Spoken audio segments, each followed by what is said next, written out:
Brave heart అనేటువంటి cinema English హాలీవుడ్లో చాలా పేరు సంపాదించారు. ఆ సినిమాకి చాలా డబ్బులు వచ్చాయి.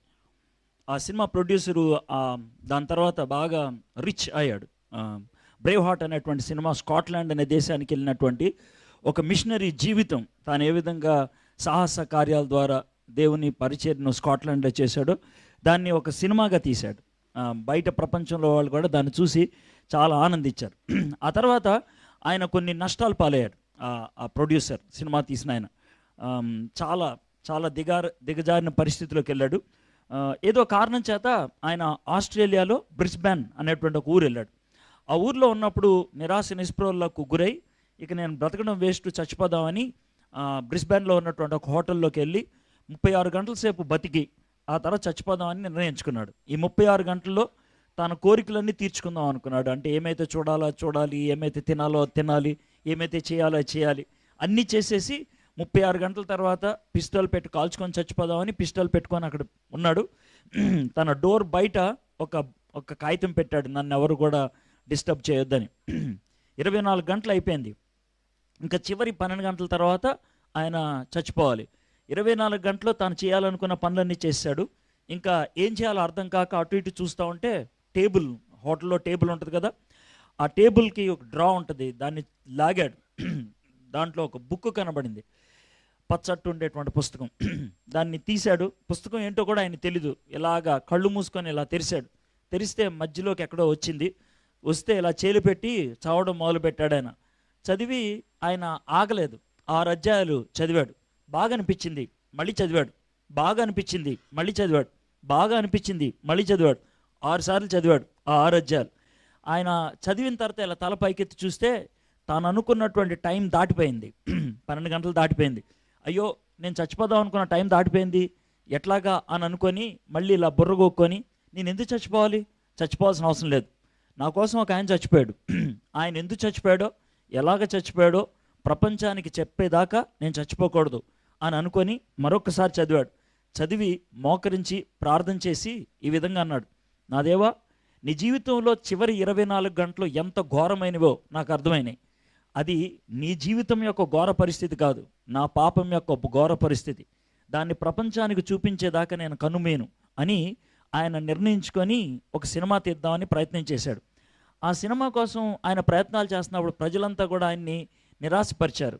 అనంటే ఆయన సినిమా ఇప్పుడు మనం తెలుగు సినిమా చూడమంటే చూస్తాం, అయితే ఒకవేళ కనుక మిమ్మల్ని చైనా సినిమా చూడమంటే చూడరు, ఎందుకనంటే మాటలు అర్థం కావు. అలాగా ఆ సినిమా ఒక తెలియని భాషలో తీయడానికి ఇష్టపడ్డాడు ఆయన. దాన్ని వేరే భాషలోకి తర్జుమా చేద్దామంటే ఒప్పుకోవడానికి ఇష్టపడలేదు. ఆ సినిమాలో ఒక పాట ఉండదు, ఆ సినిమాలో ఒక రొమాన్స్ ఉండదు, ఆ సినిమాలో ఒక డ్యాన్స్ ఉండదు.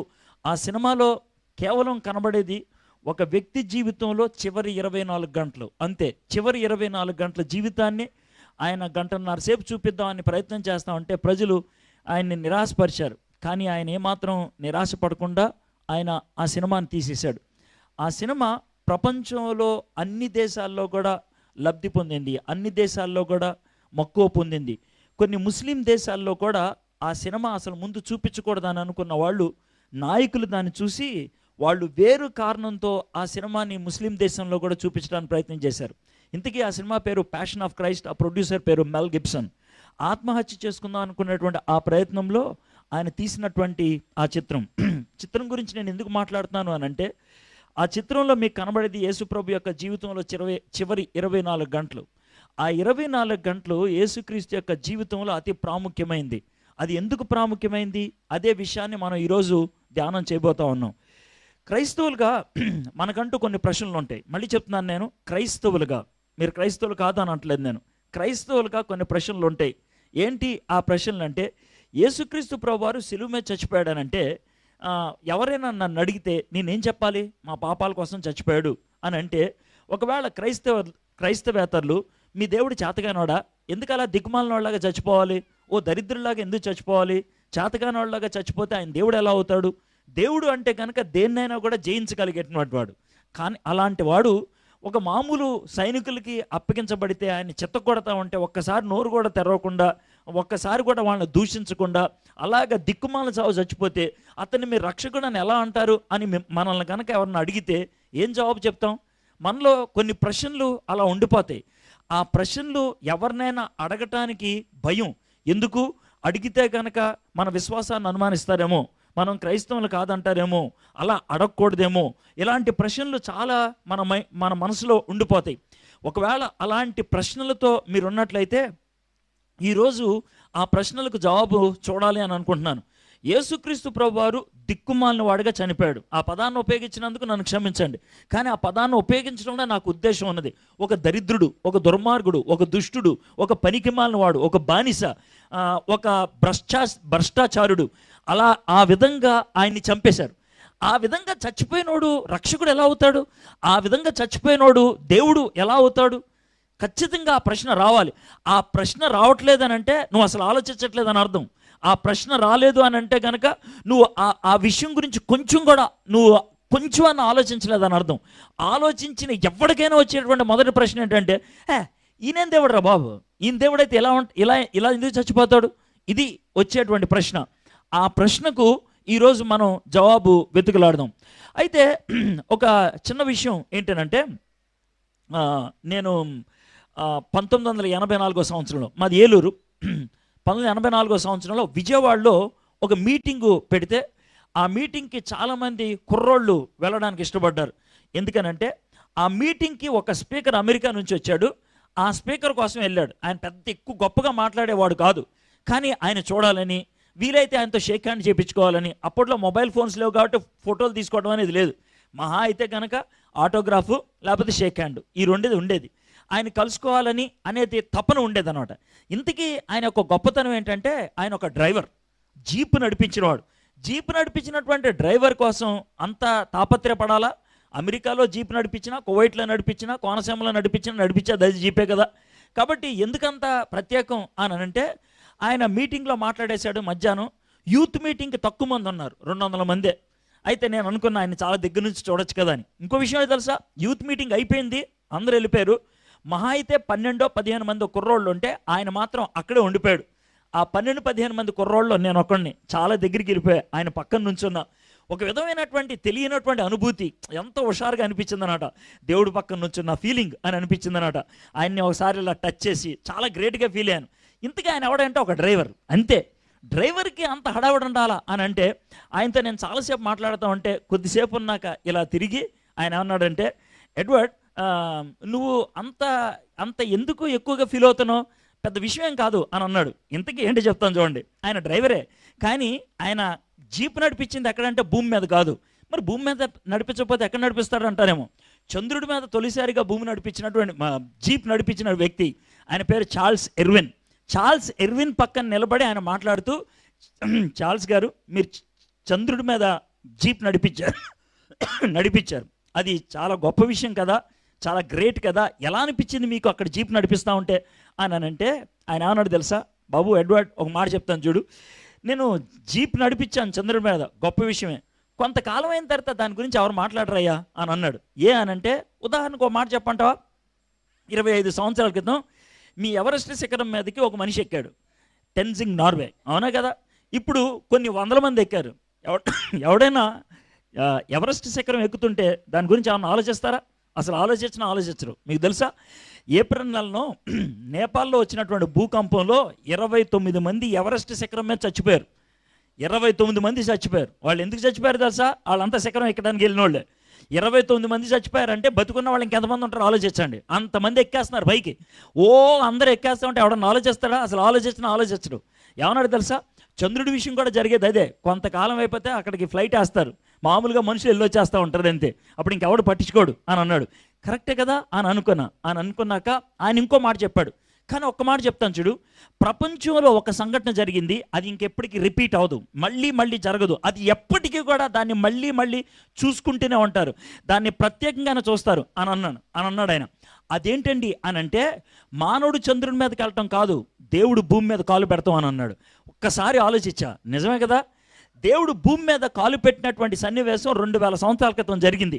ఎప్పటికీ కూడా వెనక్కి తిరిగి చూస్తే అది మార్పు లేనిదిగా, ఒక చిరస్మరణీయంగా మిగిలిపోయింది. 2000 సంవత్సరాలైనా కూడా దాన్ని ఎవ్వరు కూడా మర్చిపోలేకపోయారు, దాన్ని పీకలేకపోయారు. స్టేజ్ పీకితే మేము కిందకెళ్ళి పడతాం, అవునా కదా? అదేవిధంగా ఒకవేళ 2000 సంవత్సరాల క్రితం దేవాతి దేవుడు భూమి మీద అడుగుపెట్టినటువంటి ఆ సన్నివేశాన్ని పీకి పడేస్తానంటే నీ పాస్పోర్ట్కి విలువ ఉండదు. ఎందుకంటే నీ పాస్పోర్ట్ మీద నువ్వు ఎప్పుడు పుట్టావు ఉంటుంది. యేసుప్రభు కనుక చరిత్రలో లేకపోతే నీ పుట్టుక దినమే లేదు, నీకు అసలు ఐడెంటిటీ లేదు. ఈ లోకంలో నీకు బతకడానికి నేను అంటానికంటూ ఏమీ లేదు. మానవ జీవితానికి ఉనికి కారణం అయిపోయాడు ఆయన, కేంద్రం అయిపోయాడు ఆయన. He became the centre of every once history. ప్రతి మానవుని యొక్క చరిత్రకు కేంద్రంగా మిగిలాడు. సరే, యేసు ప్రభు ఎందుకు అంత గొప్పోడయ్యాడు? ఈ ఇంగ్లీష్ వాళ్ళంతా కూడా కలిసి ఆయన అంత గొప్పోడు చేశాడా అని ఆలోచిస్తే, ఇప్పుడు మీరు చాలామంది మీటింగ్కి వచ్చారు కదా, అయితే నేను మీటింగ్కి వస్తాను అనే మాట ఈరోజే తెలిసిందా మీకు? నిన్నే తెలిసిందా? వారం 10 రోజుల క్రితం తెలుసు కదా. నేను ఒక సాధారణమైన మనిషిని. సాధారణమైనటువంటి నాలాంటి వాడు ఈ మీటింగ్కి వస్తాడని 10 రోజుల క్రితం మీకు సమాచారం తెలిస్తే, దేవాతి దేవుడు భూమి మీదకి వస్తాం అనే మాట కొన్ని వందల సంవత్సరాల ముందే తెలియాలి. అవునా కదా? ఎందుకనంటే ఒక వ్యక్తి యొక్క గొప్పతనం ఎలా తెలుసుద్దంటే, ఆ వ్యక్తి చేసే పనికి ముందు ఎంత ముందు సమాచారం ఉంటే అంత గొప్పోడు. భారతదేశానికి ఒబామా వస్తున్నాడని 4 నెలల ముందు తెలుసు. అవునా?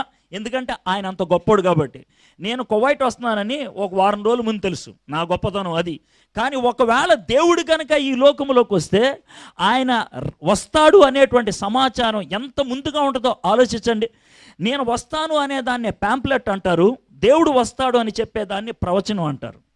ప్రవచనం అనే దాంట్లో ఎటువంటి సందిగ్ధత ఉండదు. సందిగ్ధత అంటే ఎడ్వర్డ్ విలియమ్స్ గారు వస్తే వస్తారు అనే మాట ఎవరన్నా అంటారా? అనరు. 23వ తారీఖు సాయంత్రం 7 గంటలకు మీటింగ్ ఉంటే ఉంటుంది అని అంటారా? అనరు. సాల్మియాలో కానీ అబ్బాసీలో కానీ ఉంటుంది అని ఆ మాటలు అంటారా? చాలా ఖచ్చితంగా ఉంటుంది. ఎప్పుడు ఉంటుంది, ఎక్కడ ఉంటుంది, ఎలా ఉంటుంది, ఎందుకు ఉంటుంది, స్పష్టంగా ఉంటుంది. దాన్ని ప్యాంప్లెట్ అంటారు. ప్రవచనం కూడా అంత దివ్యమైనది, అంత స్పష్టంగా ఉంటుంది.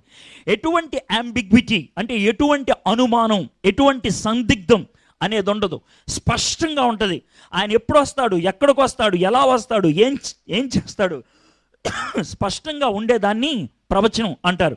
యేసు ప్రభు ఒకవేళ దేవుడైనట్లయితే, ఆయన ప్రత్యేకమైనటువంటి వాడైనట్లయితే, ఆయన రాకకు ఎంత ముందుగా అలాంటి సమాచారం ఉన్నది అని ఒకవేళ ఆలోచించినట్లయితే, యేసు ప్రభు వారు ఇప్పటికి 2000 సంవత్సరాల క్రితం సుమారు, అంటే ఖచ్చితంగా మాట్లాడాలంటే 1990 సంవత్సరాల క్రితం, 80 సంవత్సరాల క్రితం ఆయన చనిపోయాడు. ఓకే, అయితే ఆయన చనిపోవడానికి లేకపోతే ఆయన ఈ లోకంలో రావడానికి 750 సంవత్సరాల ముందు 750 సంవత్సరాల ముందు చాలా స్పష్టమైనటువంటి ప్రవచనాలు వచ్చాయి. ప్రవచనం అంటే మీకు చెప్పాను కదా, ప్యాంప్లెట్ లాంటిది. అంటే ఎలాంటి తెలుసా? ఒక సంఘటన జరగటానికి 700 సంవత్సరాల ముందు ప్యాంప్లెట్ ఇచ్చేశారు అన్నమాట. మీకు రోడ్డు మీద పోస్టర్ అతికి ఇచ్చేశారు. ఏంట్రా ఈ పోస్టర్ అంటే, ఏం లేదురా 2050 సంవత్సరాల తర్వాత పలానోడు వస్తాడంట్రా. ఇది విషయం అనమాట. ఎక్కడికి వస్తావో అక్కడికి వస్తాడా, ఎందుకంట్రా హో ఇదా, అంత స్పష్టంగా ఉందన్నమాట. అలా ఉన్నదాన్ని ప్రవచనం అని అంటారు. అయితే ఇప్పుడు మనం చేసేటువంటి పని ఏంటంటే, మనం ఇక్కడ ఉన్నాం 2015. యేసుప్రభు చనిపోయింది 2000 సంవత్సరాల క్రితం. నేను చెప్పేటువంటి ప్రవచనం రాసింది 2700 సంవత్సరాల క్రితం ఇక్కడ జరిగింది. అయితే ఇప్పుడు మనం ఏం చేసామంటే, ఇక్కడ కూర్చొని ఈయన రాసినట్లే ఇక్కడ జరిగిందా లేదా అనేది మనం చూస్తున్నాం. ఈయన రాసినట్లే ఇక్కడ జరిగిందా లేదా. ఒకవేళ అలాగే జరిగినట్లయితే మనకి 2 ప్రశ్నలకి జవాబులు జరుగుతాయి. ఒక ప్రశ్న ఏంటనంటే, ఆయన ఆ విధంగా స్పష్టంగా 700 సంవత్సరాల ముందు చెప్పగలిగినట్లయితే ఆయన దైవ సమానుడు. ఇది మొదటిది. రెండోది, ఆయన ఎందుకు చచ్చిపోయినట్లు? ఎందుకంటే నోటీసులో ఖచ్చితంగా రాస్తారు ఎందుకు వస్తున్నాడని. యేసు ప్రభు ఎందుకు చనిపోయాడు అనే విషయం కూడా ఆ ప్రవచనంలో మనకు బయటపడుతుంది. యేసు ప్రభు దేవుడా, యేసు ప్రభు దేవుడైతే ఎందుకు చనిపోవాల్సి వచ్చింది? ఈ 2 ప్రశ్నలకు జవాబు దొరికి, ఒకవేళ దేవుడయ్యుండి ఆయన యొక్క చావు గనక మన యొక్క జీవితం యొక్క పరమార్థానికి కారణమైనట్లయితే, ఈరోజు దిక్కుతెన్ను లేకుండా పాపం పెనుగులాడుతూ జీవితంలో ఏం చేయాలో అర్థం కానటువంటి పరిస్థితుల్లో ఉన్నట్లయితే మీకు జవాబు దొరుకుద్ది. సమస్యలు లేకుండా, డౌట్ లేకుండా దానికి జవాబు దొరుకుద్ది. ఈ కారణాల చేత ఈ భాగాన్ని నేను ధ్యానం చేయాలని నేను ఇష్టపడుతూ ఉన్నాను. అయితే ఒకసారి మనం ఈ 700 సంవత్సరాల క్రితం రాసినటువంటి ప్రవచనం ఏంటో అనేది చూద్దాం. మీరు అప్పుడే బైబిల్స్ ఏం తీయొద్దు. ఓకే, నేను ఒక పుస్తకం పేరు చెప్పగానే టక్కుమని తీసేసి మీరు పక్కకి వెళ్ళిపోతూ ఉంటారు, నాకు అది టెన్షను. ఓకే, నా ఇంకా చూడాలి, అది నా కోరిక. Okay, right. అయితే 700 సంవత్సరాల క్రితం యెషయా అనేటువంటి ఒక ప్రవక్త ఉండేవాడు. యెషయా అని అంటే అర్థం యెహోవాయే రక్షణ, అది అర్థం అనమాట. ఓకే, ఆయన పేరుకు సార్థకంగా ఆయన రాసినటువంటి పుస్తకం ఉంటుంది. ఆయన రాసినటువంటి పుస్తకాన్ని మినీ బైబిల్ అంటారు. మినీ అంటే చిన్నది, బైబిల్ చిన్న బైబిల్ అని ఎందుకు అంటారంటే బైబిల్లో 66 పుస్తకాలు ఉన్నాయి, ఆయన రాసినటువంటి గ్రంథానికి 66 అధ్యాయాలు ఉన్నాయి, అందుకే దాన్ని మినీ బైబిల్ అని అంటారు. బైబిల్లో 2 భాగాలు ఉంటాయి, పాత నిబంధన 39, కొత్త నిబంధన 27. పాత నిబంధనలో దేవుని యొక్క ఉగ్రత, కోపం ఇవన్నీ కనబడుతూ ఉంటాయి. కొత్త నిబంధనలో దేవుని యొక్క ప్రేమ, దేవుని యొక్క ఆప్యాయత, కృప ఇవి కనబడుతూ ఉంటాయి. అదేవిధంగా యెషయా రాసినటువంటి గ్రంథానికి కూడా 2 ముక్కలు. మొదటి 39 అధ్యాయాల్లో దేవుడు పాపం మీద తన యొక్క ఉగ్రతను చూపించడం, అది చివరి 27 అధ్యాయాల్లో మానవుల రక్షణార్థం ఆయన చేసినటువంటి కార్యాలు ఎలా ఉంటాయో వాటిని ప్రవచనాత్మకంగా రాయటం. కాబట్టి దాన్ని మినీ బైబిల్ అని అన్నారు. యెషయా గ్రంథం గురించి ఇంకొక సందర్భంలో ఎక్కువగా వివరణగా చెప్తాను, ఇప్పటికి అంత చెప్తే సరిపోద్ది. ఓకే, అయితే ఈ చివరి 27 అధ్యాయాల్లో యెషయా అనేటువంటి భక్తుడు, అప్పట్లో చాలామందికి చదువు లేదు కాబట్టి, చాలా తక్కువ మందికే చదువు ఉంటుంది కాబట్టి, రెండోది ప్రింటింగ్ ప్రెస్ లేదు, కేవలం చేవ్రాతలే ఉండేవి, తాళపత్ర దాని అంటారు చుట్టల్లో ఉండేవి, అంటే జంతువుల యొక్క చర్మాల మీద రాసుకొని వాటిని చదువుకుంటూ ఉండేవాళ్ళు, కొంతమంది దగ్గరే ఉండేది. కాబట్టి మనుషుల్లోకి ఏదైనా ఒక సమాచారం వెళ్ళాలంటే ఇప్పటికీ కూడా జరిగేది ఏంటో తెలుసా, చదువు లేనప్పుడు, చదువుకోవడానికి అవకాశం లేనప్పుడు ఏదైనా విషయం జ్ఞాపకంచుకోవాలంటే దాన్ని పాటల రూపంలో మారుస్తారు. పాటలు, మీరు ఇప్పటికైనా అడవి జాతి మనుషుల్లోకి వెళ్ళారనుంటే వాళ్ళ పాటలు పాడుతూ ఉంటారు. వాళ్ళ పాటలు ఎంటర్టైన్మెంట్ కోసం పాడరు. ఎంటర్టైన్మెంట్ అంటే సరదాగా నువ్వు దాని అంటారు రాజస్థాన్ ఒంటిలాగా ఉంటావు, ఎవరెస్ట్ శకం నీకు రాసిస్తానంటారే, ఇవన్నీ వేస్ట్ పాటలు. దాంట్లో ఒక అర్థం ఉండదు, ఒక అర్థం ఉండదు. కానీ ఈ ఇప్పుడు వెలిగిందా, అది నేను పాడిన సినిమా పాటే, చాలా నచ్చారు మీరు, ఎందుకంటే బాగా లీనమైపోతున్నారనే విషయం అర్థమైపోయింది. సూపర్, టెస్టింగ్ చేయడానికి వేసాను. Right, okay. అయితే ఈ ట్రైబల్ వాళ్ళు పాటలు పాడేది అలాంటి పాటలు కావు, ఎంటర్టైన్మెంట్ కాదు. ట్రైబల్ పాటలు ఎప్పుడు కూడా ఇన్ఫర్మేషన్ ఉంటుంది, అంటే వాళ్ళు ఏ జాతి వాళ్ళు, ఎక్కడి నుంచి వచ్చారు, వాళ్ళు ఏ దేవుణ్ణి కొలుస్తారు, వాళ్ళకు ఉన్నటువంటి నమ్మకాలు ఏంటి, వాళ్ళ యొక్క జీవన శైలి ఎలా ఉంటుంది, ఇది ఆ పాటల్లో అమరుస్తూ ఉంటారు అన్నమాట. పాటలు సర్వసాధారణంగా వాళ్ళకున్నటువంటి చరిత్రను, వాళ్ళకున్నటువంటి నమ్మకాలను, వాళ్ళు చేయాల్సినటువంటి పనులను అది దానిలో క్రోడీకరిస్తాయి. కాబట్టి యెషయా ఏం చేశాడంటే, రక్షకుడు వస్తాడంట, ఆయన ఎప్పుడో చాలా సంవత్సరాల తర్వాత వస్తాడు, కాబట్టి ఆ రక్షకుడు గురించి ఆయన కొన్ని పాటలు రాశాడు, కొన్ని పాటలు. ఆ పాటల్ని మెస్సయ్య కీర్తనలు అని అన్నారు, మెస్సయ్య కీర్తనలు. ఆ కీర్తనలో ఒక కీర్తన ఇప్పుడు మనం ధ్యానం చేయబోతున్నాం. యెషయా గ్రంథంలో ఉన్నటువంటి ఒక కీర్తన. యెషయా గ్రంథంలో కీర్తన ఉన్నటువంటి అంటారు, ఆ ప్రవక్త ఒక పాటలాగా ఒక భాగాన్ని రాశాడు. ఆ పాటలాగా రాసినటువంటి ఆ భాగం దేని గురించి అంటే ప్రాథమికంగా రక్షకుడు ఎందుకు వస్తాడు, రక్షకుడు ఏం చేస్తాడు, రక్షకుడు ఎలా చనిపోతాడు అని ఆ పాట మాత్రంలో మెస్సయ్య రక్షకుడి యొక్క జీవితంలో చివరి 24 గంటలని చాలా అద్భుతంగా పొందుపరిచాడు అన్నమాట. కాబట్టి ఆ భాగాన్ని మనం ఇప్పుడు ధ్యానం చేయబోతున్నాం. మళ్ళొకసారి చెప్తున్నాను, ఆ భాగాన్ని ధ్యానం చేసేటప్పుడు ప్రవచనం అది, ఆ ప్రవచనం నెరవేర్పు 750 సంవత్సరాల తర్వాత జరిగింది, అది మనం సువార్తలో చూస్తాం. ఓకే, మెల్ గిబ్సన్ ఎంతకీ చదివినటువంటి 6 అధ్యాయాలు దేంట్లోంచి అని మీకు సందిగ్ధం ఉండిపోవచ్చు. ఆయన ఎంతకీ చదివింది ఏంటంటే యోహాను సువార్తను చదివాడు ఆయన. ఓకే, యోహాను సువార్తలో చివరి 6 అధ్యాయాలు చదివి ఆ యేసు ప్రభు యొక్క జీవితంలో చివరి 24 గంటలని పదే చదువుకుంటూ ఆయన అదే భాగాన్ని ఆయన సినిమాగా తీసేయటం జరిగింది. ప్యాషన్ ఆఫ్ క్రైస్ట్లో యేసు ప్రభు వారి గెత్సెమనే తోటలో ఆరంభమవుతుంది ఆ సినిమా. యేసు ప్రభు వారు చనిపోయి తిరిగి లేచిన దాంతో ముగిస్తాం అనేది మనం చూస్తూ ఉంటాం. కాబట్టి ఇప్పుడు కూడా మనం అదే విషయాన్ని ధ్యానం చేయబోతున్నాం. కాబట్టి ఇక్కడ కూర్చున్న వాళ్ళలో ఎవరికైనా సరే యేసు ప్రభు దేవుడు అని అనటానికి నిదర్శనం ఏంటి? నెంబర్ 1, యేసు ప్రభు దేవుడైతే ఎందుకు ఆయన శిలువ మీద చనిపోయాడు? నెంబర్ 2. నెంబర్ 3, యేసు ప్రభు వారు శిలువ మీద చనిపోతే నాకు వచ్చేటువంటి పరిష్కారం లేకపోతే నాకు వచ్చేటువంటి లాభం ఏంటి? ఈ ప్రశ్నలకు ఈరోజు నేను జవాబు చెప్పబోతున్నాను. అది నేను చేసేటువంటి పని. కాబట్టి మీరు కొంచెం కనుక జాగ్రత్తగా వినగలిగినట్లయితే మానవ జీవితంలో అతి ప్రాముఖ్యమైనటువంటి ప్రశ్నలకు ఈరోజు మీకు జవాబు దొరుకుద్ది. దాన్ని మీరు కనుక గ్రహించగలిగితే, నేను నమ్మేది ఏంటంటే నా యొక్క అనుభవంలో మానవుడు ఎదుర్కొనేటువంటి ప్రశ్నలన్నిటికీ జవాబు ఈ ఒక్క చోట ఉంది. ఈ ఒక్క జవాబును కనుక మనం పొందగలిగినట్లయితే మనం ఎదుర్కొన్నటువంటి ప్రతి సమస్యకి ఇందుట్లో జవాబు దొరుకుద్ది. కాబట్టి లైఫ్ టర్నింగ్ పాయింట్ అవుతుంది ఇది. కాబట్టి కొంచెం జాగ్రత్తగా మీరు వినగలిగితే వీటి నుంచి మీరు అనుభవాన్ని పొందగలుగుతారు. సరే, ఈరోజు నేను మీతో కలిసి ధ్యానం చేయాలనుకున్నటువంటి భాగం యెషయా గ్రంథం 53వ అధ్యాయం. యెషయా గ్రంథం 53వ అధ్యాయం. ఇప్పుడు మీ తీయండి. యెషయా గ్రంథం 53వ అధ్యాయం. యెషయా గ్రంథం 53వ అధ్యాయానికి 12 వచనాలు.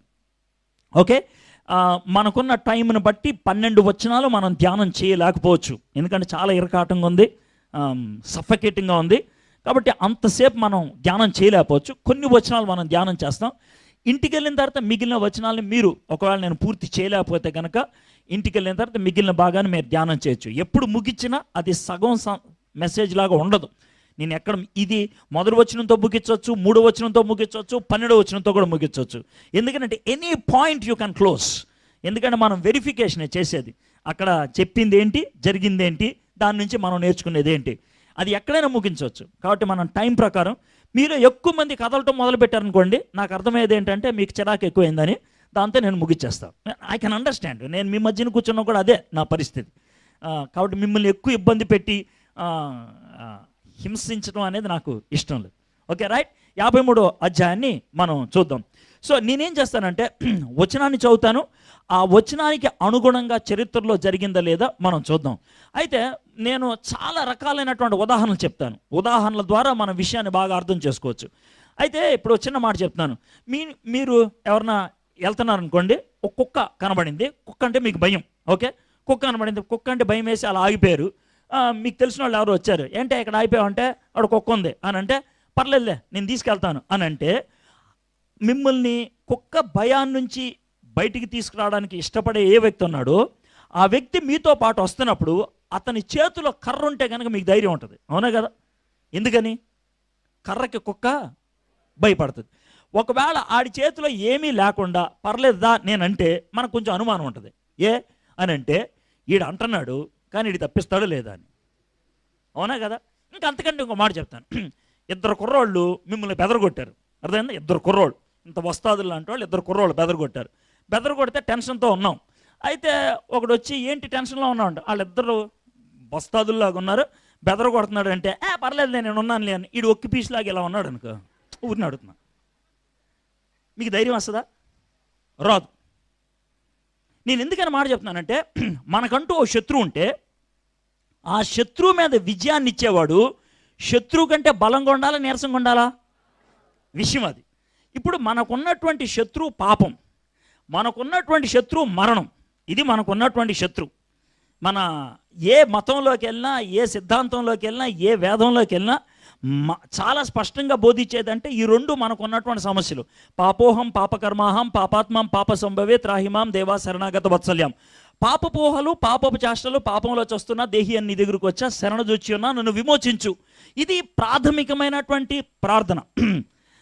పాపంలో నేనున్నాను, అసతోమా సద్గమయ తమసోమా జ్యోతిర్గమయ మృత్యోర్మ అమృతంగమయ ఓం శాంతి శాంతి శాంతి.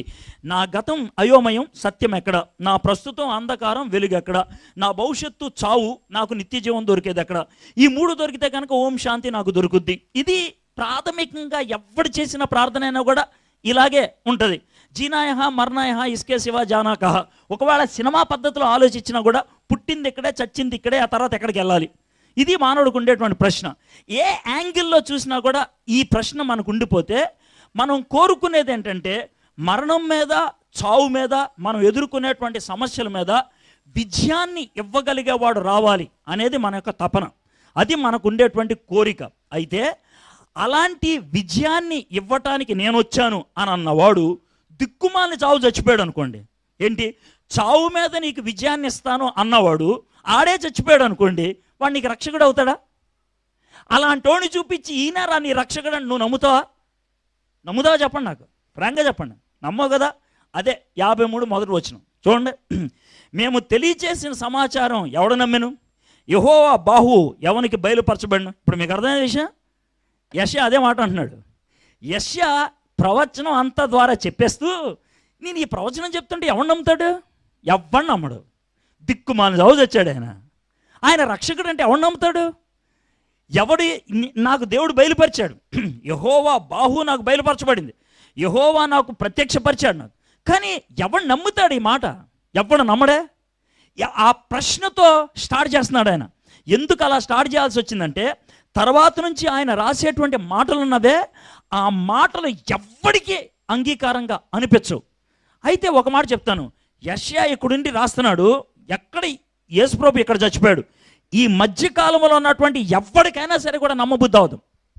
కానీ మనం అలా కాదు, యేసు ప్రభు తర్వాత ఉన్నవాడు కాబట్టి ఈయన చెప్పిన మాటలు ఇక్కడ జరిగాయా లేదా, ఆ జరిగిన దాన్ని బట్టి మనకు వచ్చినటువంటి రిజల్ట్ ఏంటి అనేది మనకు తెలుసు. కాబట్టి మనకి ఎవిడెన్స్ ఉన్నది, మనకి రుజువు ఉన్నది, మనం నమ్మటానికంటూ అవకాశం ఉన్నది. అది ఏంటో అనేది మనం చూడటానికి ప్రయత్నం చేద్దాం. యేసు ప్రభు యొక్క జీవితంలో ప్రథమ సంఘటన ఎక్కడ స్టార్ట్ అవుతుందో చూడండి. 2వ వచనం, లేత మొక్క వలెను ఎండిన భూమిలో మొలిచిన మొక్క వలెను అతడు ఆయన ఎదుట పెరిగను, అతనికి స్వరూపమైనను సొగసైనను లేదు, మనం అతని చూచి అపేక్షించినట్లుగా అతని యందు స్వరూపము లేదు. యేసు ప్రభు యొక్క జీవితంలో చివరి 24 గంటలు అని అనటానికి ఇది మొదలవుతుంది. లేత మొక్క వలెను ఎండిన భూమిలో మొలచిన మొక్క వలెను అతడు ఆయన ఎదుట మొలచెను. ఇప్పుడు దీన్ని వర్ణించాలంటే, పొలాల్లో విత్తనాలు చదువుతున్నప్పుడు కొన్ని విత్తనాలు గట్టు మీద పడతా ఉంటాయి. గట్టు మీద ఉన్నటువంటి విత్తనం కూడా మొలకెత్తుద్ది. కానీ పొలంలో పడినటువంటి విత్తనం ఏమో ఏపుగా మొలుసుద్ది.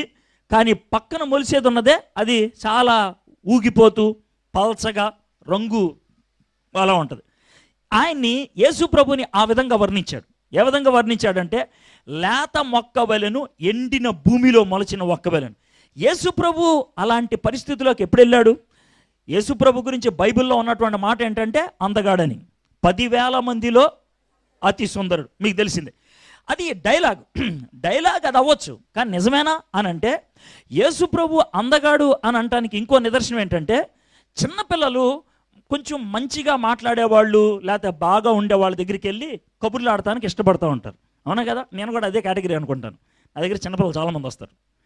అంటే ఊరిని సరదా చెప్తున్నాను, don't take it that way. Yesu ప్రభు వారు ఎక్కడ కూర్చున్నా కూడా ఆయన దగ్గర చిన్నపిల్లలు వచ్చేవాళ్ళు. శిష్యులేమో పిల్లల్ని తోసేస్తూ ఉంటే యేసు ప్రభు అనేవాడు, పిల్లల్ని రానియండి రా, దేవుని రాజ్యం అలాంటి వాళ్ళదే. పిల్లలు ఆయన ఒళ్ళో కూర్చొని హ్యాపీగా గడుపుతున్నారంటే ఆయన చాలా అందగాడై ఉండాలి, చాలా మంచివాడై ఉండాలి, చాలా ఫ్రాంక్ మనిషి అయి ఉండాలి, చాలా ఇష్టమైన, చాలా సరదాగా ఉండేవాడై ఉండాలి. అది యేసు ప్రభువుకు ఉన్నటువంటి క్యారెక్టర్. కానీ యేసు ప్రభువుని ఇక్కడ వర్ణించేటప్పుడు అంటున్నాడు తెలుసా, ఆయన చూడటానికి ఎవడో ఇష్టపడలేదంట. ఆయన ఆ విధంగా ఎప్పుడు చేంజ్ అయిపోయాడు? ఏ దినాన్న ఏ క్షణాన్న ఆయన ఆ విధంగా చేంజ్ అయ్యాడు? ఎందుకు అయ్యాడు? అది ఇప్పుడు మనం చూడబోయేది. యేసుప్రభు యొక్క జీవితంలో చివరి 24 గంటలని మొదలు పెడుతున్నాం. యేసుప్రభు మీకు తెలిసినట్లుగా శుక్రవారం పొద్దున్న ఆయన సిలువేశారు. ఓకే, అంతకుముందు రాత్రి గురువారం సాయంత్రం సంఘటన దగ్గరికి వద్దాం. గురువారం పొద్దునకు వద్దాం. ముందు గురువారం పొద్దున్న తన శిష్యులందరితో ఒక మాట అన్నాడు. ఆయన ఏమన్నాడు తెలుసా? అరే బాబు, రేపు నన్ను పట్టుకుంటారు, చితక్కొడతారు, చంపేస్తారు అని చెప్పాడు శిష్యులతో. 3.5 సంవత్సరాలు కలిసి బతికారు కదా. ఆ శిష్యుల్లో బాగా మాటకారైనటువంటి పేతురు నుంచి కుదరదే అని అన్నాడు. కాదయ్యా, అది జరగాల్సిందే. కుదరదు, నేను అడ్డు పెట్టేస్తాను, ప్రాణం పెట్టేస్తాను. నీకు అంత సీన్లు వెళ్ళాయా? రేపు పొద్దున్న నువ్వు నాకు సంబంధం లేదని అంటావు, నో చంపేస్తాను, అంత అవసరం లేదు, కూర్చో. ఇది యేసు ప్రభు ఆయనతో అన్నమాట. ఇది పొద్దున్న జరిగింది. ఓకే, సాయంత్రం అయింది. సాయంత్రం అయిన తర్వాత మేడ మీదకి వెళ్దాం, భోంచేద్దాం అన్నాడు. అందరూ భోంచేదని కూర్చున్నారు. ఆయనకి రొట్టిచ్చారు. రొట్టిస్తే దాన్ని ఇరక్కొట్టి ముందు ఇస్కరియోతుకి ఇస్తూ ఏమన్నాడు తెలుసా? నన్ను ఎవరైతే అప్పగించబోతున్నారో వాడికి మొక్కిస్తున్నాను అని అన్నాడు. ఇస్కరియోతు యోధ తీసుకొని ఓ పెద్ద డైలాగ్ వేసాడు. నేనా అని అన్నాడు. అంటే పెద్ద నాటకీయంగా నువ్వేరా అని అన్నాడు. అని అంటే ఇంకా మనోడు ఫేస్ ఎక్కడ పెట్టుకోవాలో తెలియక టక్మని లేచి వెళ్ళిపోయాడు. ఆ తర్వాత మిగిలిన 11 మందికి టెన్షన్. ఎందుకంటే పొద్దున్నే ఉన్నాడు ఆయన నన్ను అప్పగిస్తారని. సాయంత్రం ఆయన ఈడే అప్పగిచ్చేవాడంటే ఆడు ఒప్పుకొని బయటికి వెళ్ళిపోయాడు. కాబట్టి ఆయన అన్న మాట వాస్తవం అవుతుంది అనేటువంటి టెన్షన్తో ఏం చేయాలో అర్థం కాక గబగబా తినేశారు. తినేసిన తర్వాత మేడ మీద నుంచి కింద దిగారు. అక్కడ నుంచి కొండ మీద నుంచి కిందకి అలా దిగారు. దాన్ని కిద్రోన్ వాగు అంటారు. ఆ వాగు దగ్గరికి వచ్చిన తర్వాత 11 మంది శిష్యులు, యేసయ్య 12వాడు. ఈ 12 మందిలో 4 మాత్రం మిగిలిపోయారు. ఎవరు? యేసయ్య 3 పిలిచాడు, పేతురు, యోహాను, యాకోబు. మీరు 3 రండి, మిగిలినంతా ఎక్కడ ఉండండి అని అలా కొంచెం ముందుకెళ్ళారు. ఒలీవ చెట్లు అక్కడ అన్నీ ఉన్నాయి. ఆ ఒలివ చెట్లు అన్నీ ఉన్నాయి కాబట్టి దాన్ని ఒలివ తోట అన్నారు. ఆ తోట దగ్గరికి వెళ్ళిన తర్వాత ఈ 3 శిష్యులను చూసి కొంచెం ప్రేయర్ చేయండి, నేను కొంచెం లోనకి వెళ్తాను అని ఈయన ఒక్కడ లోనకి వెళ్ళాడు. వెళ్ళి అక్కడ రాయి చూసుకున్నాడు. ఆ రాయి మీద చేయి పెట్టి, చాలా విచిత్రంగా అనిపిస్తుంది. ఎలా అంటే ఆ ప్లేస్లో కనుక నువ్వో నేనో ఉంటే ఏంట్రబ్బా పిచ్చోడు ఎలా ప్రార్థన చేస్తున్నాడు అని అనిపిస్తుంది. అనంటే ఆయన పొద్దున్న ఏమన్నాడు? నన్ను అప్పగిస్తారని చెప్పాడు. 1 గంట క్రితం ఏమన్నాడు? నన్ను అప్పగిచ్చేది నువ్వే అని యోధాను అనేసాడు. ఇప్పుడు గెత్సెమనే తోటలోకి వచ్చి మోకరించి తలపైకి ఎత్తి, తండ్రి నాకు చావడం ఇష్టం లేదు అని అన్నాడు ఆయన. అదేంటిది? నువ్వు వచ్చింది దానికోసమే కదా, 33.5 సంవత్సరాలు గడిపింది దానికోసమే కదా. పొద్దున్న శిష్యులతో చెప్పావు, సాయంత్రం ఇందాక ఇస్కరియోతు అది అప్పగిచ్చేవాడని చెప్పావు, ఇప్పుడు తలపైకైతే తండ్రి నాకు ఇష్టం లేదు, నాకు చావడానికి ఇష్టం లేదు అని అంటే ఏమనాలా? ఆయన ఆ విధంగా ప్రార్థన చేసి శిష్యుల దగ్గరికి వెళ్ళి చాలా కష్టంగా ఉంది, కొంచెం ప్రార్థన చేయండి, నాకు నాకు చాలా ఇబ్బందిగా ఉంది, నాకు చాలా ఇబ్బందిగా ఉంది అని మళ్ళీ ప్రార్థన చేశాడు. తండ్రి ఈ ఈ ఈ విధంగా ఈ చేయటం నాకు ఇష్టం లేదు, ఈ గిన్నెను నా నుంచి తప్పించగలవా అని మళ్ళీ ఒకసారి ప్రార్థన చేశాడు. అంత చెమట పడుతుంది. చెమట పట్టడం అనేది ఆ టైంలో విచిత్రంగా ఉంటుంది. ఏ అనంటే ఇప్పుడు అది చలికాలం. చలికాలం అని మీకు ఎలా తెలుసు? మీరు అవును చూసారు అక్కడ అని అంటే, సింపుల్గా చెప్పాలంటే ఇది జరిగిన గంట తర్వాత పేతురు ఎక్కడ కూర్చొని ఉంటాడు తెలుసా? చలిమంట దగ్గర. చలిమంట దగ్గర ఏ కాలంలో కూర్చుంటారు? అంతే కదా. దానికి పెద్ద ఇంగిత జ్ఞానం ఏమక్కర్లేదు, ఓ దివ్యమైన జ్ఞానం ఏమక్కర్లేదు, చాలా సింపుల్ విషయం. ఆయన చలికాలం అది. చలికాలంలో చెమట పడతాం అనేది జరగదు, సర్వసాధారణం కదా. కానీ ఏసైకి చెమటలు పడతాం మొదలుపెట్టాయి. ఆయన తర్వాత మళ్ళీ వెళ్ళాడు శిష్యుల దగ్గరికి, అరే కొంచెం ప్రార్థన చేయండి రా ప్లీజ్, నాకైతే తట్టుకోలేదు. మళ్ళీ వచ్చాడు, మళ్ళీ గట్టిగా తండ్రి అని అరిసి ఇక చివరికి ఏమంటాడు తెలుసా? సరే నీ చిత్తమే జరగనే అని ఇలా అనుకుంటాడు. అనుకుంటే ఇదంతా చేతులు జిడ్డు జిడ్డుగా అనిపిస్తాయి. ఏంటిది జిడ్డు జిడ్డుగా అనిపిస్తుంది అని చూస్తే ఆ జిడ్డుకి కారణం ఏంటి తెలుసా? రక్తం. రక్తం ఎక్కడి నుంచి ఎలా వచ్చింది? ఇదంతా రక్తం ఏంటి అని అనిపిస్తే ఈ మాటని 4 సువార్తకుల్లో ఒకడే రాశాడు, లూకా వృత్తిరీత్యా డాక్టర్ గారు కాబట్టి ఆయనకి తెలుసు రక్తం అనేది ఎలా వస్తుంది, ఎందుకు వస్తుంది, ఎప్పుడు వస్తుంది అనేది. ఇప్పుడు మీకు ఒక చిన్న విషయం చెప్పాలి. పొయ్యి మీద పాలు పెట్టి కింద స్టవ్ వెలిగించారనుకోండి, కొద్దిసేపటికి ఏమవుతాయి? ఏంటిది? కదా. ఎందుకని? ఉండాల్సిన వేడి కంటే ఎక్కువ వేడైతే పాలు బయటకు వస్తాయి, అంతేగా జరిగేది. పొయ్యి మీద అన్నం కుక్కర్ పెడతాం కదా, రైస్ కుక్కర్ పెట్టిన తర్వాత కొద్దిసేపు నాకేమొస్తుంది? విజిలు. ఎందుకని? ఉండాల్సిన ఒత్తిడి కంటే ఎక్కువ అయితే కనుక విజిల్ పైకి తన్నుద్ది కాబట్టి. మీకు 2 విషయాలు అర్థమైనాయి. ఉండాల్సిన వేడి కంటే ఎక్కువ వేడి వస్తే పాలు బయటకు వస్తాయి, ఉండాల్సిన ఒత్తిడి కంటే ఎక్కువ ఒత్తిడి ఉంటే విజిల్ వరుస్తుంది. మానవుడికి 2 అవసరం, ఒకటి ఒత్తిడి, ఇంకోటి వేడి. మానవుడి శరీరం ఒక వేడిలో ఉండాలి, అంతకంటే దాటి వెళ్తే మానవుడి యొక్క రక్త పీడన ఉంటుంది, దాన్ని బీపీ అంటారే, అది ఒక స్థాయిలో ఉండాలి, 130 మ్యాక్సిమం, తక్కువ అంటే 80 అలా ఉండాలి. అయితే ఇది కనుక దాటిపోయింది అనుకోండి, ఏంటి? ఒకటి పీడనం ప్రెషర్, రెండోది వేడి. ఈ 2 పెరిగితే కనుక పాలు బయటకు వచ్చేసినట్లు, విజిల్ అరిసినట్లు లోన్ ఉండాల్సిన రక్తం లోన్ ఉండదు, బయటకు వచ్చేస్తుంది. అది ఎప్పుడు జరుగుద్ది అంటే బీపీ 220 దాటాలి. బీపీ మన యొక్క బాడీ ఉష్ణోగ్రత 104, 106 దాటాలి. ఈ 2 జరిగినప్పుడు ఏమవుతుందంటే లోన్ ఉన్న రక్తం లోన్ ఉండకుండా ఈ రంధ్రాలు ఉంటాయి, చెమట రంధ్రాలు, ఆ చెమట రంధ్రాలు గుండా రక్తం బయటకు వచ్చేస్తుంది. దాన్ని మెడికల్ భాషలో హెమటోడ్రాసిస్ అని అంటారు, మనకు అర్థమయ్యే భాషలో కనుక హైపర్ టెన్షన్ అంటారు, ఇంకా తక్కువ భాషలో చెప్పాలంటే బీపీ ఎక్కువైపోయిందిరా అని అంటారు. యేసు ప్రభుకి గెత్సెమనే తోటలో జరిగింది అది. ఆ మాటలో లూకా రాస్తాడు అన్నమాట. అలాంటి సమయంలో ఈ రక్తం బయటకు వచ్చేస్తుంది. అలాంటి సందర్భంలో శరీరం ఎలా ఉంటుందనంటే, మీకు ఎప్పుడైనా మసులుతున్న నీరు చేతి మీద పడింది అనుకోండి, ఏమొస్తుంది అక్కడ? చూడటానికి ఎలా ఉంటుంది? బొబ్బా చాలా అందంగా ఉంటుంది తెలుసా? నిజం, చాలా అందంగా ఉంటుంది. కానీ ముట్టుకుంటే ఎలా ఉంటుంది? ఏసే శరీరం అలా ఉంటుంది అన్నమాట. చూడటానికి చాలా అందంగా ఉంటుంది, కానీ ఆయన ఎవరన్నా పట్టుకున్నారనుకో మండిపోతూ ఉంటుంది అన్నమాట. అందుకని ఈ మాటలు రాశాడు, లేత మొక్క వలెను ఎండిన భూమిలో మొలిచిన మొక్కని. ఎంత బ్యూటిఫుల్గా సెట్ అయింది చూడండి, చక్కగా సెట్ అయింది లేదా? ఎంత లేత మొక్క అంటే ఆయన్ని పట్టుకుంటే ఎలా ఉంటుంది? ఇరిగిపోతాడు అన్నట్లు ఉంటుంది. ఆయన పట్టుకుంటే ఎలా ఉంటుంది? కందిపోతాడు అన్నట్లు ఉంటుంది. లేత మొక్క వలె. అది ఆయన్ని చూసి ఎవడన్నా ఇష్టపడతాడు అలాంటి టైంలో? అస్సలు ఇష్టపడ్డాడు ఆయన, అస్సలు ఇష్టపడ్డాడు. ఆయన చూడటానికి ఇష్టం లేనటువంటి పరిస్థితి అక్కడ కనబడుతుంది. అది ఎప్పుడు జరిగింది? గురువారం సాయంత్రం జరిగింది. మన భాషలో చెప్పాలంటే గురువారం సాయంత్రం యేసు ప్రభుని ఆ టైంలో వచ్చి ఇస్కరియోతు యోధా ముద్దు పెట్టుకున్నాడు. మిమ్మల్ని ఒక మాట అడుగుతాను, ముద్దు ఎప్పుడైనా సరే తీయగా ఉంటుంది, కానీ ఇస్కరియోతు యోధా ముద్దు తీయగా ఉంటుందా? ఎందుకని? మీరు సొంత కబురు చెప్పొద్దు, నేను సీన్ మొత్తం చెప్తున్నాను కాబట్టి ఆ సీన్లో మాట్లాడాలి. యేసయ్య మొహం అంతా కూడా కందిపోయి ఉన్నది కదా, ఉబ్బిపోయి ఉన్నది. ఆ ఉబ్బిపోయినటువంటి ముఖం మీద కనుక కిస్సు పెడితే ఆ కిస్సు మంట ఇస్తుంది, తీపితనాన్ని ఇవ్వదు. ఆ విధంగా ఆయన్ని యేసుప్రభుని అప్పగిచ్చేశాడు. యేసుప్రభుని ఎత్తుకొని వెళ్ళిపోతా ఉన్నారు. సరే, ఇప్పుడు యేసుప్రభుని ఎత్తుకెళ్ళిపోతా ఉంటే ఆయన్ని రాత్రి తీర్పు తీరుద్దామని కోర్టుకి తీసుకెళ్తున్నారు. కోర్టుకి తీసుకెళ్తున్నప్పుడు ఆ విషయం ఆలోచించండి. అది రోడ్డు మీద యేసుప్రభుని తీసుకెళ్తున్నారు. రోడ్డుకి అల్లంత దూరంలో చలిమంట ఉంది. చలిమంట అవతల పేతురు కూర్చొని ఇలాగా మంట ఉంది. రోడ్డు మీద నుంచి ఏసీ వెళ్తున్నాడు. ఈ మంటలోంచి ఏసీని చూస్తున్నాడు. ఏసీయ పేతురుని కూడా చూస్తున్నాడు. వీళ్ళిద్దరు కళ్ళు ఒకళ్ళు కలుసుకొని ఉన్నాయి. ఈలోగా ఏమైందంటే మంట అవతల ఓ చిన్న పాప కూర్చొని ఉంది. ఆ పాప కూడా పేతురుని చూసి ఏమన్నాడు తెలుసా? నువ్వు అడితే తిన్నావు కదా అని అన్నది. అని అంటే అయినవరా నాకు తెలీదు అని అన్నది.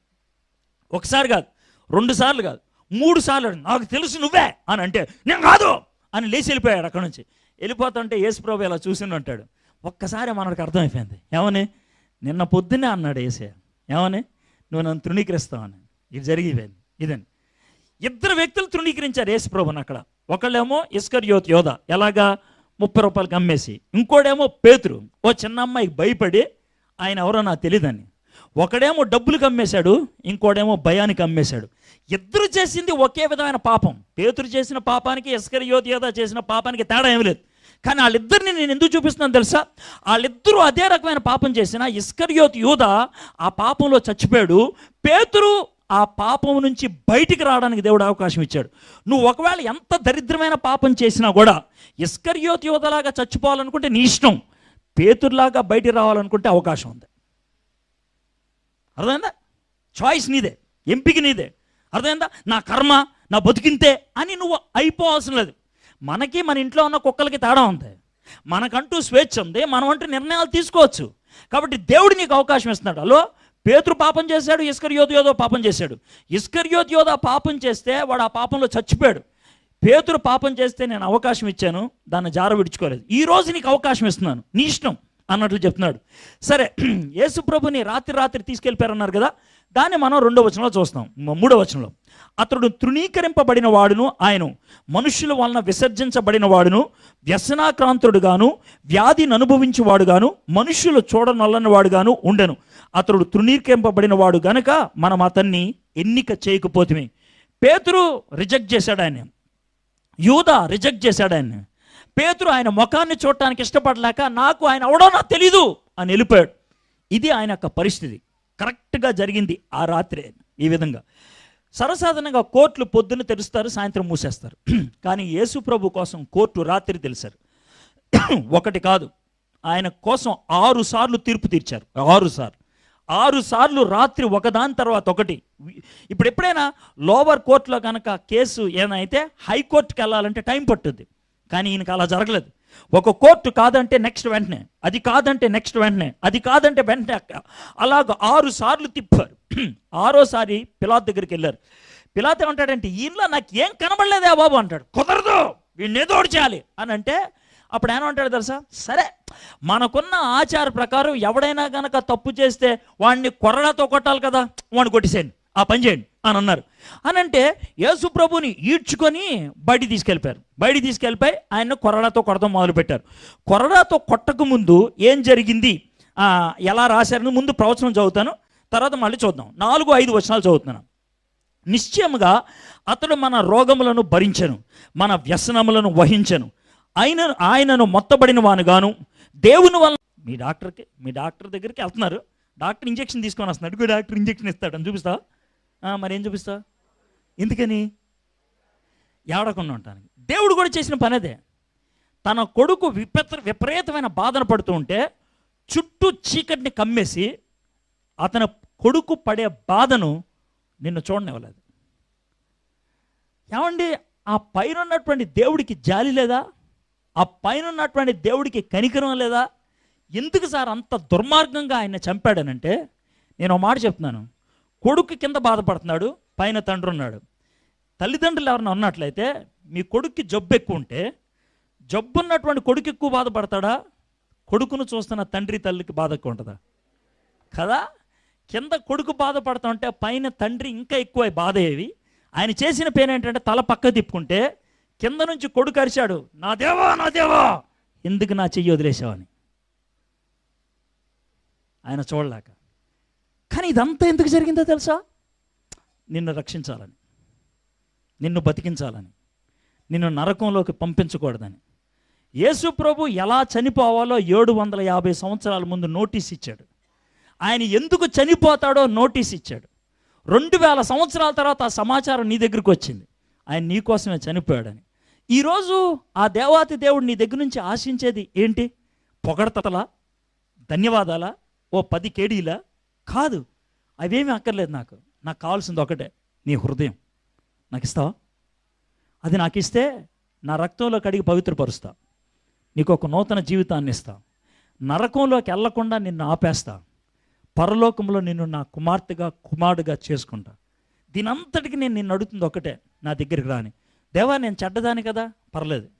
నేను బాగా పాపాలు చేసినాను కదా, పర్వాలేదు. దరిద్రంగా జీవించినాను కదా, పర్లేదు. రాత్రే వ్యభిచారం చేసి వచ్చాను ప్రభా, పర్లేదు. పొద్దున్నే ఒకటితో పడుకొని వచ్చాను ప్రభా, అయితే పర్వాలేదు.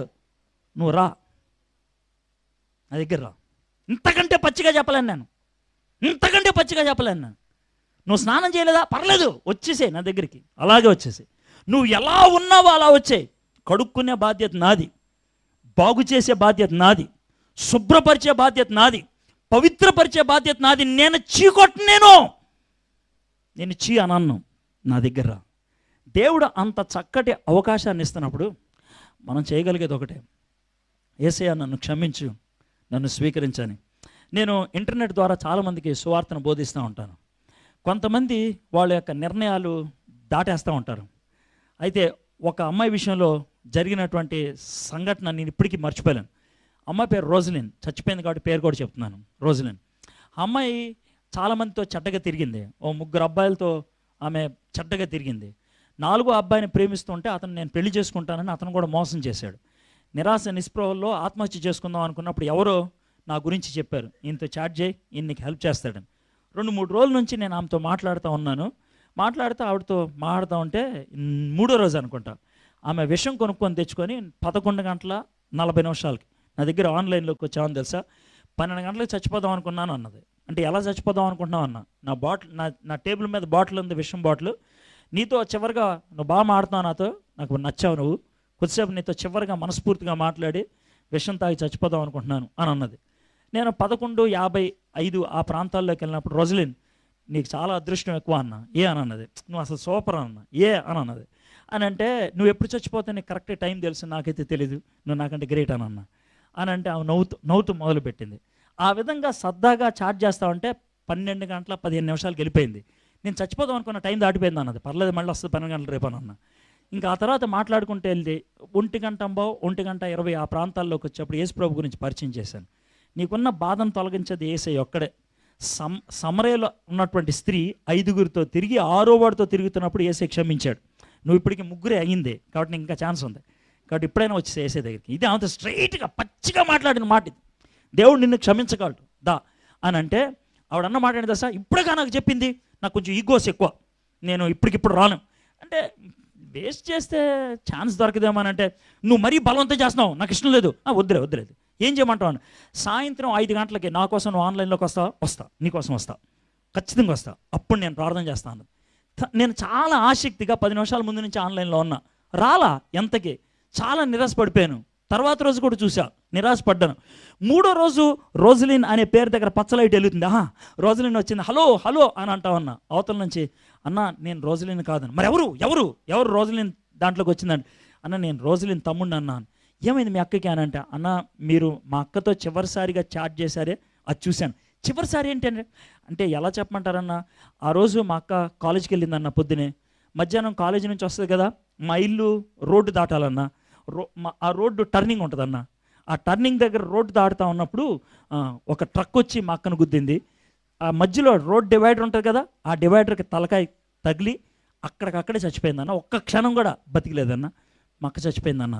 నేను ఆ క్షణంలో ఒక్కసారి ఆలోచించి, రోజ్లిన్ నాకు తెలుసు నువ్వు నరకానికి వెళ్ళావని. నరకానికి వెళ్ళింది. నరకానికి ఎందుకు వెళ్ళిందో తెలుసా? పరలోకానికి దారి తెలియక కాదు, దారిని తీసుకోవడానికి ఇష్టం లేక. ఈ రాత్రి మీరు ఎలాంటి జీవితాన్ని జీవిస్తున్నప్పటికీ కూడా దేవుడు మీకు ఒక చక్కటి అవకాశం ఇస్తున్నాడు. మీకోసం నేను శిక్షణ అనుభవించాను కాబట్టి, మీకోసం నేను చచ్చిపోవడానికి ఇష్టపడ్డాను కాబట్టి, మీకోసం ప్రాణం పెట్టాను కాబట్టి, నేను మిమ్మల్ని అడుగుతున్న మాట ఏంటి తెలుసా? మీరు నా దగ్గరకు వస్తే నేను మిమ్మల్ని క్షమిస్తాను. ఎటువంటి పాపం చేసిన వ్యక్తినైనా నేను క్షమిస్తాను, మీ జీవితాన్ని మారుస్తాను. దేవుడు ఇంత చక్కటి అవకాశం ఇస్తే ఇప్పుడు కాదులే, రేపులే, ఈయన ఎప్పుడు 8వ తారీఖు దాకా ఉంటాడంటలే, చివరి ప్రసంగంలో చేద్దాంలే అని అనుకుంటే అప్పుడు దాకా నువ్వు ఉంటావో లేదో నాకు తెలియదు. ఒకటి, అప్పుడు దాకా ఈ మనసు ఉంటుందో లేదో నాకు తెలియదు, అప్పుడు దాకా ఈ సిద్ధపాటు ఉంటుందో లేదో నాకు తెలియదు. ఒకవేళ ఈ సమయంలో మీ మనసులో యేసు ప్రభు నాకు కావాలి అనేటువంటి ఏ కోశాన్నైనా చిన్న ఆలోచన ఉన్నా కూడా దాన్ని జారవిడ్చకుండా చిన్న మాట చెప్పండి, యేసయ్యా నా జీవితం గురించి నాకు తెలుసు, నీకు తెలుసు ప్రభా, నన్ను నువ్వు స్వీకరిస్తే, నన్ను నువ్వు అంగీకరిస్తే నా జీవితం మారుతుంది ప్రభా, నువ్వు నా హృదయంలోకి రా. ఈ చిన్న మాట మీరు మనస్ఫూర్తిగా చెప్పగలిగినట్లయితే ఈ రాత్రి మీ జీవితం మారుతుంది, డౌట్ లేదు. మారటానికి దానికి ఒక పెద్ద సమయం అవసరం లేదు. ఈ రాత్రి నీ జీవితంలో ఒక అద్భుతం జరుగుద్ది. ప్రపంచంలో అతి శక్తివంతమైనటువంటి అద్భుతం అదే. ఒక పాపి అయినటువంటి వ్యక్తి రక్షణ పొందటం, నరకానికి వెళ్తున్నటువంటి వ్యక్తి రూటు మార్చుకోవటం. ఈ రాత్రి అది నీకు జరగాలనుకున్నట్లయితే చిన్న ప్రార్థన చేస్తే సరిపోద్ది. తలనుంచండి, కన్ను మూసుకోండి, చిన్న ప్రార్థన చేద్దాం. నాకు తెలుసు చాలా కంజెస్టెడ్గా ఉంది, ఇరకాటంగా ఉంది, అయినప్పుడు కూడా కొంచెం పెద్ద మనసు చేసుకొని 1 నిమిషం పాటు ఓపికతో చిన్న ప్రార్థన మీ మనసులో చేసుకోండి. యేసయ్య ఎంత ఘోరంగా హింసకు గురయ్యాడో మనం చూసాం. అది అనుకోకుండా జరిగింది కాదు. 750 సంవత్సరాల ముందు యెషయా ఎంత స్పష్టంగా రాశాడో చూడండి. చివరి 24 గంటల్లో అది ఏ విధంగా నెరవేరిందో మనం చూసాం. యేసు ప్రభువారు ఎందుకు, ఎక్కడ, ఎలా చనిపోయాడో చూసాం. వీటన్నిటికీ అతి ప్రాముఖ్యమైన కారణం దేవుని యొక్క ఉగ్రత. దేవుని ఉగ్రతకు కారణం మన పాపం. మన పాపం ఆయన్ని సిలువెక్కించింది. యేసయ్య చనిపోయేటప్పుడు నిన్ను తిట్టాడా? లేదు. నిన్ను దూషించాడా? లేదు. తండ్రి, వీరేం చేయించున్నారో వీరెరుగరు, వీరిని క్షమించు అని ప్రార్థన చేశాడు. ఆ ప్రార్థనకి జవాబుగా ఈరోజు నువ్వు ఇక్కడ కూర్చొని ఈ మాటలు విన్నావు. నువ్వు ఈ మాటలకు నువ్వు స్పందిస్తూ, యేసయ్య నువ్వు సిలువ మీద చనిపోయింది నా కోసమే ప్రభా,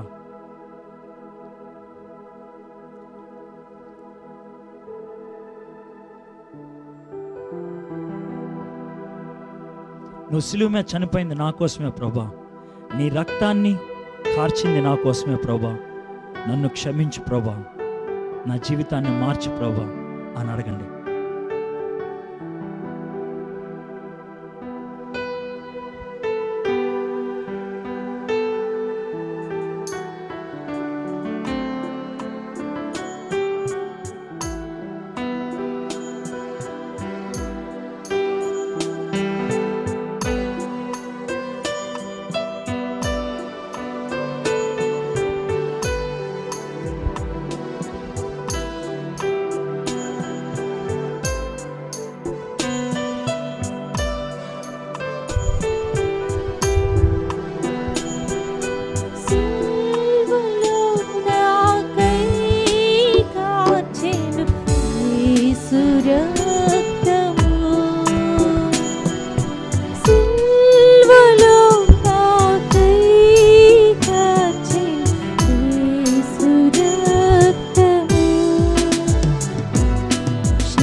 శిలగా మారాం.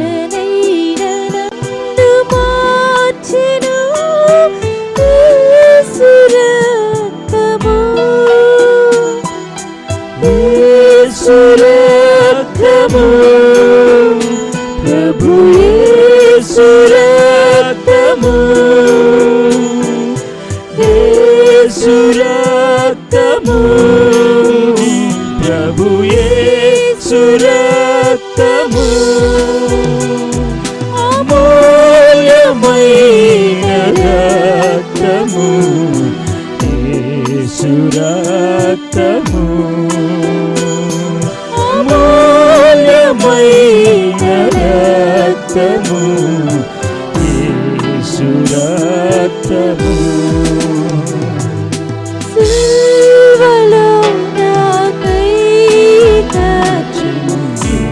ఈ పాట మీ జీవితానికి ప్రార్థన కావాలి.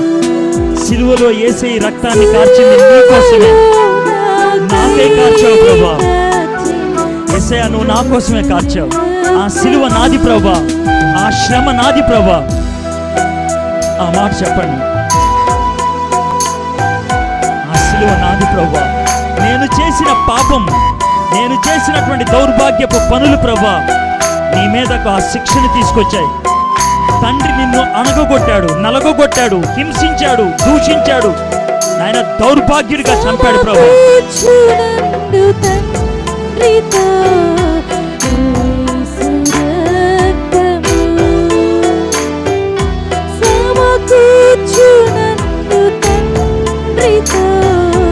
పాపం చేసి మనం తండ్రి నుంచి దూరం అయ్యాం. మధ్యలో మధ్యవర్తిత్వం చేశాడు ఆయన.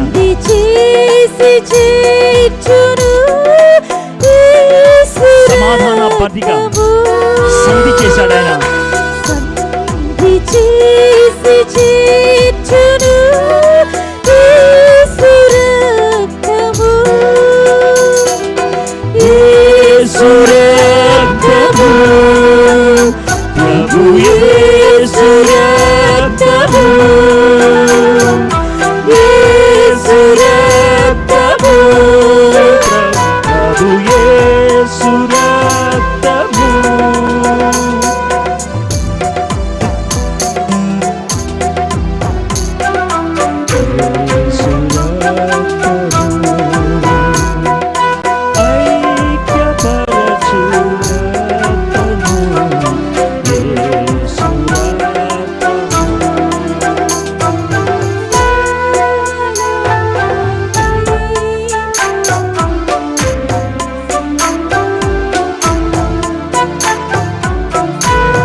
ఒక్క నిమిషం పాటు నిశ్శబ్దంగా ఉందాం. ఎవరేం మాట్లాడొద్దు. మీ మనసుల్లో మీ జీవితాన్ని ఒకసారి పరిశీలన చేసుకోండి. సిలువ మరణం, సిలువ ధ్యానం తర్వాత ఎవరైనా తమ జీవితాన్ని చూసుకుంటే అది ఎంత అసహ్యంగా కనబడుతుందో చూడండి ఒకసారి. ఎంత దౌర్భాగ్యంగా కనబడుతుందో చూడండి ఒకసారి. మిమ్మల్ని మీరే అసహించుకునేటువంటి పరిస్థితి. ఛీ, ఇదా నా జీవితం అనిపిస్తుందేమో నీకు. కానీ దేవుడు మిమ్మల్ని తృణీకరించట్లేదు. దేవుడు మిమ్మల్ని చీకొడతలేదు. ముద్దు పెట్టుకొని మిమ్మల్ని స్వీకరించడానికి ఇష్టపడుతున్నాడు. ఈ రాత్రి ఆయన అంటున్నటువంటి మాట ఇది. నీకు ఇష్టం వచ్చినట్లు జీవించి జీవితాన్ని పాడు చేసుకున్నావా? ఎందుకు పనికిరానటువంటి పరిస్థితుల్లోకి వెళ్ళిపోయావా? నేను నిన్ను క్షమిస్తాను, నేను నిన్ను స్వీకరిస్తాను, నీ జీవితాన్ని మారుస్తాను. నా దగ్గరికి రా. నువ్వేం చేయక్కర్లేదు, ఆయన దగ్గరికి వస్తే చాలు. ఆయన నిన్ను క్షమిస్తాడు, నీ జీవితాన్ని మారుస్తాడు. ఈ రాత్రి యేసయ్యా నువ్వు నాకు కావాలి, నాలో ఉన్న పాపం మలినం పోవాలంటే నీ రక్తంలో నేను కడగబడాలి. ఈ రాత్రి నా హృదయంలోకి రమ్మని అడుగుచున్నాను ప్రభా. ఈ రాత్రి అలాంటి ప్రార్థన మనస్ఫూర్తిగా చేయాలనిపిస్తుందా? ఇదే సమయం చెప్పేసే ఆయనతో మాట. యేసయ్యా నా పాపాన్ని తొలగించి ప్రభా, నా మలినాన్ని తొలగించి ప్రభా, నీ రక్తంలో నన్ను కడుగు, నీ కుమారుడిగా నీ కుమార్తెగా నన్ను స్వీకరించి. ఈ రాత్రి అలాంటి ప్రార్థన మీలో ఎవరన్నా చేస్తున్నట్లయితే మీ యొక్క కుడి హస్తాన్ని ఎత్తి చూపించండి. మనం కలిసి ప్రార్థన చేసుకుందాం. కళ్ళు తెరవక్కర్లేదు, చూడక్కర్లేదు. ఎవరైనా సరే ఈ రాత్రి ఆ సిలువ రక్తంలో నా జీవితం కడగబడాలి, ఆ సిలువ రక్తంలో నేను పవిత్రపరచబడాలి, అది మీ కోరిక అయితే ప్రార్థన చేయండి. అలాంటి ప్రార్థన చేస్తున్నట్లయితే మీ కుడి హస్తాన్ని ఎత్తి చూపించండి. చేతులు దించేయండి. కొంచెం కష్టమైన పనే, కానీ ఒకసారి ప్రయత్నం చేద్దాం. యేసయ్య మన కోసం చనిపోవడానికి మారుమూల పరిస్థితుల్లోకి వెళ్ళి చనిపోలేదు. కొండ మీద చనిపోయాడు ఆయన. కొండ మీద అతి దారుణంగా ఆయన్ని సిలువేసి చంపారు. నీకోసం ఆయన పబ్లిక్గా చచ్చిపోవడానికి ఇష్టపడ్డాడు ఆయన. కాబట్టి యేసయ్యను నా సొంత రక్షకుడిగా అంగీకరిస్తున్నానని పబ్లిక్గా చెప్పడానికి ఎందుకు భయపడాలి? నువ్వు ఎందుకు సిగ్గుపడాలి? ఎవరైతే చేతులెత్తారో, ఎవరైతే ప్రార్థన చేయడానికి ఇష్టపడ్డారో ఒక్కసారి ఉన్న చోటన లేచి నిలబడండి, తల వంచుకోండి, కళ్ళు మూసుకోండి, చిన్న ప్రార్థన చేసుకుందాం. ఎవరైతే చేతులు ఎత్తారో వాళ్ళు మాత్రం, అందరూ వద్దు, మిగిలిన వాళ్ళు అదేవిధంగా కూర్చొని ఉండండి, ధ్యానం చేసుకోండి, కళ్ళు మూసుకోండి, ప్రార్థన చేసుకోండి. ఒకవేళ ఇదివరకు యేసు ప్రభువుని అంగీకరించినట్లయితే దేవుని స్తుతించండి, ఈ కార్యం జరిగిస్తుంది ఆయన కాబట్టి. ఇప్పటి వరకు యేసు ప్రభువుని అంగీకరించలేదా? ఈ సమయంలో ఆలోచించండి. దేవుడు మీతో మాట్లాడుతున్నట్లయితే ఉన్న చోటన లేచి నిలబడి, ప్రభా నన్ను క్షమించు ప్రభా, నీ రక్తంలో నన్ను కడుగు ప్రభా అని అడుగుదాం. లేచి నిలబడిన వాళ్ళు తల వంచుకోండి, కళ్ళు మూసుకోండి. నేను ఒక చిన్న ప్రార్థన చెప్తాను, ఆ ప్రార్థన నా వెంట మనస్ఫూర్తిగా చెప్పండి. యేసయ్యా, నేను పాపిని, నన్ను క్షమించు. యేసయ్యా, నేను చేసిన పాపాన్ని బట్టి నాకు బదులుగా సిలువ మీద శిక్షను అనుభవించి రక్తాన్ని కార్చి